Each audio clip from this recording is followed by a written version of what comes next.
Yeah, we executed our game plan the way that they did on Saturday. You could just see that we were more confident with the puck on our stick, and we were working more without it on our stick, which is it's essential.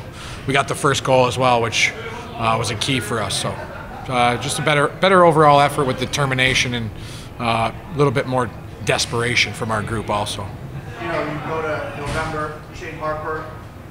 I don't think he could have predicted this script and what's going to happen today for him. Yeah, I mean, he's a special player. That's why he's scored so many points and he's played so many games, because he can just pop off like that. And I think he's calculated. Like he wanted to see what the team was going to be like, because at an older age, like you don't just want to be along for the ride. You want to have an opportunity to win and play for a while. And I think he recognized that he could insert and not have to do quite as much like he did last year and carry the load, but kind of blend in more, even though he sticks out still. So yeah, I feel happy for Shane. It's really cool. You've been in that shoe from Shane's perspective as well, a veteran on this Thunder roster, but you know, just having him in that group with that young playoff roster just speaks volumes. Yeah, you need that. You need guys that you can look left and right and lean on them for guidance and to keep us, you know, right in the middle and know that the sun's going to come up tomorrow no matter what happens in the game. Say we could lose 10-0. We still got to wake up and have breakfast and do whatever we're going to do tomorrow.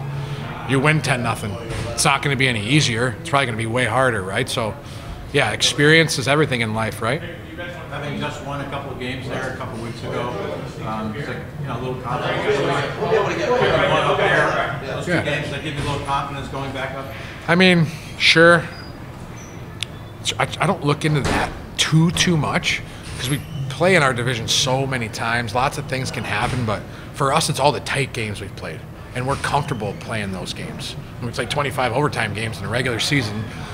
We just played 3 really tight games against Allen where we thought we controlled the play, but we really had to bear down to get those wins. So I think we draw on that experience. And again, it's not going to be easy, but we've gone through some different situations all year long. Isaac Bolter, thrilled for him. Yeah, he's awesome. Just you're always worried when guys come down. It's human nature. The first day he got sent down, he was in the room at 7:30 in the morning, so we knew he was dialed in. Speaking of guys being sent down, Utica season's over. Will McKinnon, Phil guards. Are they set to join your roster by Wednesday or come down by Wednesday before you guys go to Maine? Yep, they'll be here. Mac Wellisher, got to be happy with his performance tonight. 2 big assists for you guys. Another late addition to the team. Yeah, absolutely. I mean, I'd be lying if I said I expected him to be this good. We knew he was a good player. Sometimes we look at the junior numbers to see what type of player they are, because you get into college and sometimes you don't get put in a good role your freshman year, and then new players come in and you're kind of just pigeonholed there. And I think that's what happened to him. But it helped him because he can play up and down our lineup. He's had that role in college for 4 or 5 years, and now you put him with Ashbrook and Harper, and he has 2 really nice plays to create huge goals for us. So he's earned this opportunity, and he's a guy that's going to be part of our future, hopefully, unless somebody else takes him away from us. I want to talk about that line, you know, Ashbrook, Harper, Wellisher, the way they contributed tonight. You know, what kind of went into the practice plan this week to see that lineup and have that opportunity to put them together in a game like this? Nothing. I changed it yesterday, watching the film, just thinking about the combinations. You know, we take out Alex Young, doesn't deserve to be taken out, but we got to make a switch, and we put Mac on the left and get Harpy back on the right, and then I had Wheels on the left and Yushi on the right. We slid Burrow on the wing and put Smitty in the middle just to get a different look of where we think guys are going to be comfortable but be able to play to their strengths naturally. So it worked out tonight, and now these new guys coming down, we're going to have to change some things again, and another guy is going to have to come out, or probably 2 guys are going to have to come out, right? So it's not a fun process for me to go through that. I don't like taking guys out. I want them to all develop and just all play. Like, oh, that's all, you made a mistake. Let's make it better. Unfortunately for us, or fortunately, that's not how it works, and we'll get back to the drawing board on Tuesday and figure out who's going to play together. So we're just talking about the depth, you're taking guys out. You know, obviously next year at 3-3 in Maine, how big does it help having a roster this deep to be able to give guys, you know, a rest in 3 and 3 in Maine? I think that's huge, and it's just also playing the right ways. The way that we're designed to play and set up to play is the idea is to wear the other team down. It's specifically designed to wear them down, make them skate, make them absorb checks, make them go 200 feet. So if we can do that and couple it with the fact that we can move some guys in and out, we're going to try to take advantage of that as much as we can. You know, obviously the 3-and-3 is super important. You've moved goaltenders around in that situation. Obviously, different leagues, different animal in the playoffs.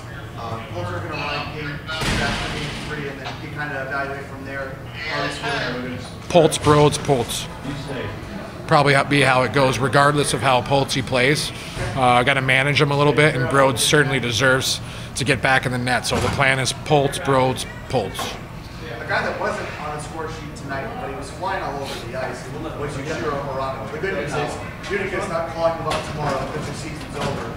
But having him as an extra, you have switched Donaldson as an extra at one point. I mean, what does that say to those guys that are still here, still committed, and want to? I think it just shows our depth and that you earn your ice time, right? And Yushi played great tonight. I wasn't happy with his game on Friday, and we let him know that.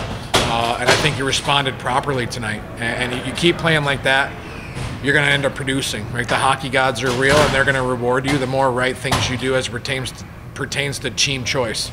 And I thought he moved his feet, he finished hits, he was smart with the puck. He could have had a couple points, that's beside the point.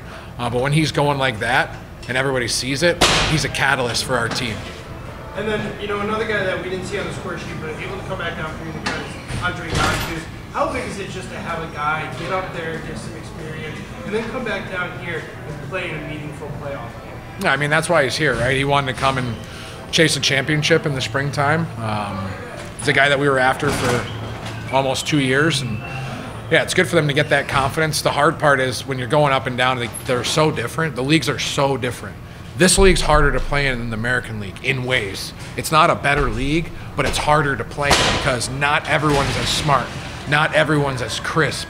Not everyone's in the proper position. Where you go to the American League, 9 out of 10 guys are. You go to the NHL, 12 out of 10 guys are in the right position, right? So he'll get more and more acclimated and get used to this level again. And he's another guy that can be a driver on offense for us, and we're just lucky to have him. He's a good kid.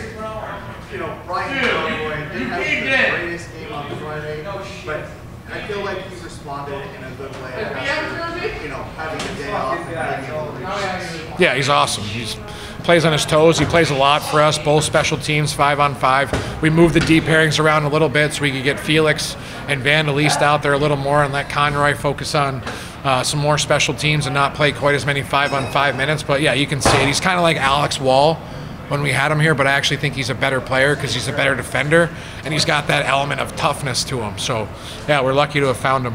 Connor Blake's been playing defense and forward. Same thing with Brian Wheeler. Is the plan now that McKinnon is coming back down to put Wheeler back in the backhand, having the side? No, Wheel's a forward until we need another D-man. He'll be a forward, and we'll have to figure out what the D pairings are going to look like with a pretty good D-man and McKinnon joining us. Talk to them at all? No. How do you think he's going to be, though, being able to be paired with Colin again, even though that was kind of what Dominic was doing in Utica, but 4 minutes, and they were gelling until, you know, his call-up on January 1st? Yeah, I mean, they played all year together last year. They were like plus 40 as a pair, so they'll go right back together, and they'll be our first D pair, and then we'll continue to play hard and hopefully win the next game.